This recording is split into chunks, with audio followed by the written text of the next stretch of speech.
All right, so you guys wanted to really get inside the head of Jay Gatsby and figure out what makes this guy tick, what are his motivations, and to do that, we're really going to have to dive deep into the text of The Great Gatsby. Absolutely. What secrets can we glean from Fitzgerald's words themselves? Yeah. And I think there's no better place to start than with that iconic image of Gatsby reaching for the green light. Yeah. It's such a striking image, but it's more than just a pretty picture. Right. There's a lot of symbolism packed into that green light. Oh, absolutely. Yeah, that green light is central to understanding, I think, what Gatsby desires, what he yearns for. I think initially it seems very simple. Oh, he's reaching for Daisy, his lost love, across the bay. But as the story unfolds, you realize that that green light starts to represent something more, something, I don't know. Right, like it's not just her. It's this yearning for a past that he can never reclaim, a time when things felt simpler, maybe pure. And that makes his, I don't know if I'd say carefully constructed, but his very deliberate persona even more intriguing. I mean, this guy goes to great lengths to create Jay Gatsby, Oxford man, heir to this giant fortune, throwing the most extravagant parties that anyone's ever seen. But we find out it's all a facade. It's all an act. And yet he's so meticulous about curating that specific image. Right. So it really begs the question, what is it about that image that he's striving for? Well, I think it's more than just Gatsby wanting to be a part of the in crowd or just to be wealthy. I think he's striving for something a little deeper. Yeah. You know, he's trying to embody an ideal that he believes will win Daisy back. Because, you know, don't forget, this is the Roaring 20s. Right. This is a time of immense social and economic upheaval.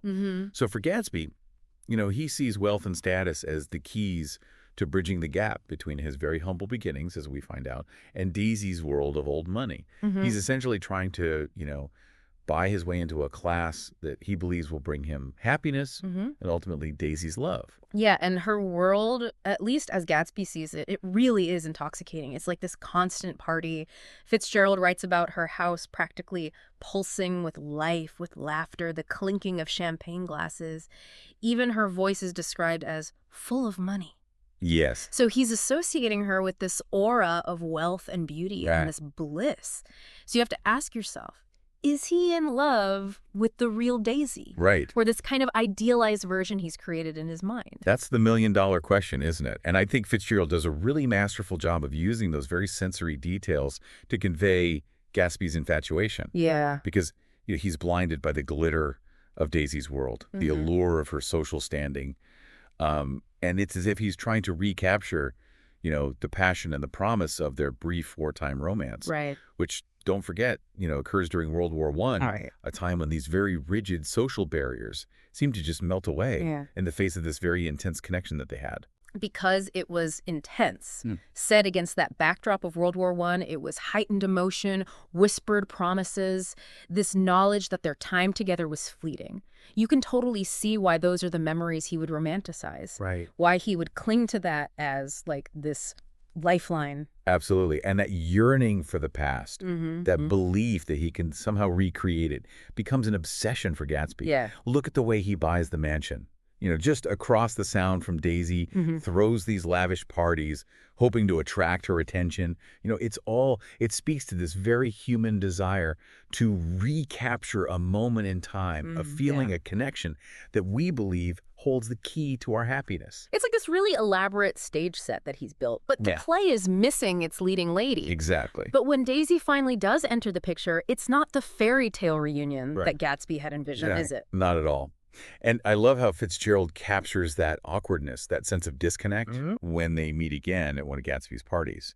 I mean, remember, Gatsby nearly falls down the stairs in his eagerness to greet her, which is very un-Gatsby-like, wouldn't you say? Totally. It, like you said, that carefully constructed persona just momentarily crumbles, and we get a glimpse of the man beneath the facade, who's vulnerable, lovesick, and just desperate to impress. Yes. And speaking of those parties, they're fascinating because on the surface, they're everything Gatsby wants people to see. Right. They're opulent, they're excessive, they're this outward symbol of his success. But when we dig a little deeper, they start to feel kind of hollow and empty, don't they? They do, because they're driven, I think, by a need for validation, a desire to impress Daisy rather than genuine joy or connection with other people. So I think Fitzgerald uses the parties to critique a society that is obsessed with superficiality, Right. where wealth is often mistaken for happiness and social climbing takes precedence over real human connection. And despite all of his wealth, his mansion always just feels so strangely empty. Precisely. There's this pervasive sense of loneliness that hangs over Gatsby. A void that all the money in the world can't seem to fill. Yeah. And I think this is the tragedy of Gatsby, right? He achieves the American dream in its most materialistic sense, but he remains emotionally bankrupt. Yeah. And it really begs the question, what is true wealth? And can it ever be attained through just material possessions alone? It's a question that really haunts Gatsby throughout the novel. It does. And it all circles back to this carefully curated past of his. A past that, as we'll discover, is maybe just as much a fabrication as his lavish parties. It's interesting, isn't it, how Gatsby kind of reveals those Oxford days to Nick almost reluctantly. He's not sure if he should share this. It's like he's reciting lines from a script or something. Yeah, like he's memorized this. Yeah. But yeah, you sense a tension there, right? Like the weight of that lie. Yeah. And then there's this throwaway comment about his family. Right. How they're all gone. And they've left him this, vast inheritance. It's all very vague, very shrouded in secrecy. Right. Which, again, makes you wonder, what is he hiding? It's like he's trying to, totally outrun his past. Yeah. Erase it Totally. with this new glittering identity. But Fitzgerald is so clever, I think, with his foreshadowing, dropping these subtle hints that Gatsby's past is not all that it's cracked up to be. Right. And those hints eventually lead us to the underbelly of Gatsby's world. I'm talking about figures like Meyer Wolfsheim. Oh, yes. Wolfsheim. I mean, what a character. Talk about a character. This is the guy who fixed the World Series. Yeah, no. This is not just some charming rogue. This is someone who operates in the shadows, who profits from bending the rules. Absolutely.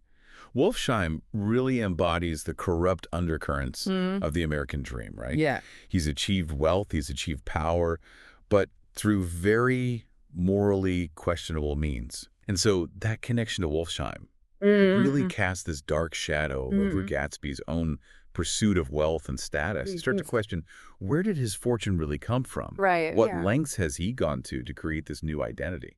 It's like Fitzgerald is saying, look closely at the price of this American dream. Is it really attainable through honest means? Right. Or does that pursuit of wealth inevitably lead to compromise? To corruption. Yeah. Yeah. And to further complicate Gatsby's quest for Daisy, we have Jordan Baker, Right. who kind of offers us this outsider's perspective on Daisy's life before Gatsby. Yes. I think what's so striking is Jordan's description of a young Daisy, surrounded by these admirers, seemingly living this charmed life, Right. but ultimately trapped in this gilded cage of societal expectations. That's it, yeah. We get this image of Daisy, draped in white, on the porch, surrounded by all these young officers vying for her attention. It's such a contrast to the Daisy that we meet in the present. This is a woman who, at least for a brief time, experienced this, real, true love with Gatsby. Yeah. A love that transcended those social barriers, Right. that seemed so insurmountable in that moment. And yet, even in her youth, there's this undercurrent of sadness. It's like she's always known that love and marriage are somewhat transactional within her social circle. Totally, like her fate's already been decided. Right, exactly. It's so sad. And that line, her voice is full of money, it's not just about wealth, is it? No. I think it speaks to a deeper emptiness, Right. this sense that, her fate is not really her own. Which makes her marriage to Tom all the more tragic, because you've got Tom with his old money and his casual cruelty. He represents everything that Gatsby despises. He does. And yet he aspires to be Tom Yeah. in a way. Yeah, because Tom is that constant reminder that no matter how much money Gatsby accumulates, he can never truly penetrate that inner circle of old money, of established power. Yeah. He'll always be on the outside looking in. Always. Yeah. And Daisy, for all of her love for Gatsby, is too deeply entrenched in that world to ever really break free. Right. And when their paths cross again at Gatsby's party, oh my gosh, that tension is palpable. Oh, it's so thick you could cut it with a knife. It's like you could feel the weight of their history, right? Yeah. The unspoken longing. Yeah. The knowledge that their lives have taken these drastically different paths. Totally. And Gatsby showing Daisy his shirts, Oh, gosh. those silk shirts from England. I know. He's trying so hard to impress her. Yes. With his wealth. But it backfires so spectacularly. It does, because it's not about the shirts, is it? No, it's not about the shirts. It's about the years that have passed, you know? Yeah. The missed opportunities, Mm-hmm. the realization that no amount of material possessions Right. can bridge the chasm that now separates them. And Daisy's tears in that moment, they speak volumes. They do. About the emotional baggage they're both carrying. Yeah. She's not crying over shirts. She's mourning the loss of what could have been. Exactly. Yeah, the loss of this, like, different life. Yeah. A life with Gatsby that, you know, may be more a figment of her imagination Right. at this point than reality. Right. But still, you know. Yeah. And that confrontation between Gatsby and Tom Oh, boy. at George Wilson's garage, Oh, it's boy. like the floodgates just open. Yeah. All those carefully constructed facades come crashing down. Yes. The truth about Gatsby's past, his involvement with Wolfsheim, Right. it all spills out, and we see how fragile Yes. this persona that he's built really is. Absolutely. And I think that confrontation really lays bare the hypocrisy, right? Yeah. At the heart of this society, Mm-hmm. Tom, despite his own moral failings, right, Totally. uses Gatsby's past to discredit him in Daisy's eyes. Totally. And I think it reminds us that social rules are fluid. Morality is often, you know, Yeah. a matter of perspective, especially in a world that is so driven by wealth and status. It's all a game, isn't it? It is. And Gatsby, he played the game, Yeah. but maybe not well enough. And according to the wrong rule. Or by the wrong rules. Yeah, Right, yeah. exactly. It's heartbreaking. And then it all culminates in that just devastating climax.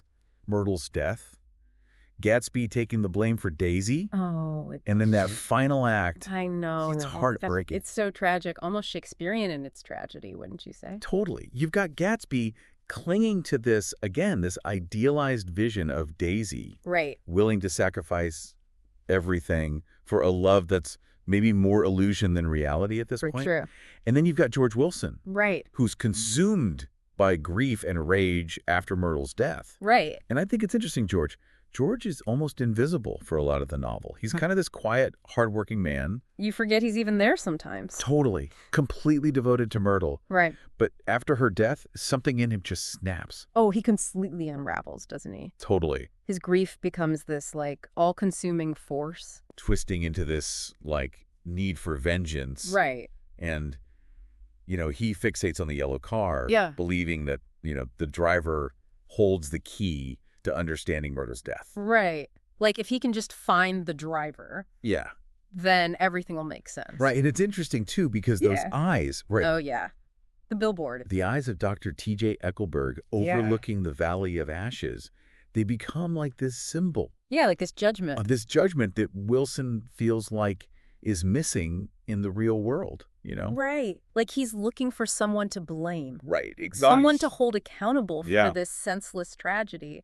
But that billboard, that's just this hollow kind of judgment, That is. isn't it? Yeah, just like the eyes of society that Gatsby so desperately wanted to impress. It's like this cruel joke that Right. Fitzgerald's playing on us a little bit. Totally. And Fitzgerald uses those eyes, I think, to comment on the moral emptiness of this world that he's created in Gatsby, right? Right. The lack of real justice or accountability. Right, because Gatsby, his wealth and his connections, they shield him, just initially, at least for a time. from any real consequences Yeah. for his actions. Right. But ultimately, it's George, Right. driven by grief and delusion, Yes. who sets in motion this chain of events Yes. that leads to Gatsby's demise. Absolutely. It's tragic, and both of these men, they become victims Yes. of their own illusions, Yeah, don't yeah. they? Gatsby clinging to the past, George, seeking this, like, impossible retribution. Yes. Neither of them finding solace or Yeah. peace. And that's the real tragedy at the heart of this novel, right? It is. The realization that the American dream, this promise of happiness, of fulfillment, can be this incredibly cruel illusion. And it can lead to destruction Yeah. and despair. It really makes you think about that final image, Nick looking out at the bay, Ah. the green light at the end of Daisy's dock fading into the distance. It's so poignant, isn't It's it? so sad. It, The current's pulling Gatsby's boat back into the past, Mm. even as he strives for this future Right. that will always remain just out of reach. And I think that's the enduring power of Fitzgerald's writing. You I know, agree. he leaves us with this sense of loss, Yeah. of missed opportunities, but also Mm-hmm. this glimmer of hope, I think. Okay. Yeah. Because even though Gatsby's story ends in tragedy, Yeah. it reminds us that we have the capacity to learn from the past, Mm-hmm. to confront our own illusions, Yeah. and to maybe, hopefully, find our own versions of the green light, Yeah. even if they burn a little less brightly than we imagined. It's a powerful message. Well, on that note, I think we've done a pretty good job of uncovering the dreams and delusions of Jay Gatsby I think so, too. and the illusions that we all kind of chase in a way. Yes, So thank you guys so much for joining us for this deep dive into The Great Gatsby. absolutely. It's been a pleasure. It's a novel that really stays with you long after you finish reading it, and it makes you question your own dreams, your own desires, what you're chasing after. Does. It makes you think about the very nature of love and loss, It does. and that ever-elusive pursuit of happiness. And isn't that what a great book should do? It should stay with us. It should spark these conversations. Yeah. It should make us see the world Yeah. and ourselves just a little differently. Absolutely. Well, until next time, happy reading, everyone.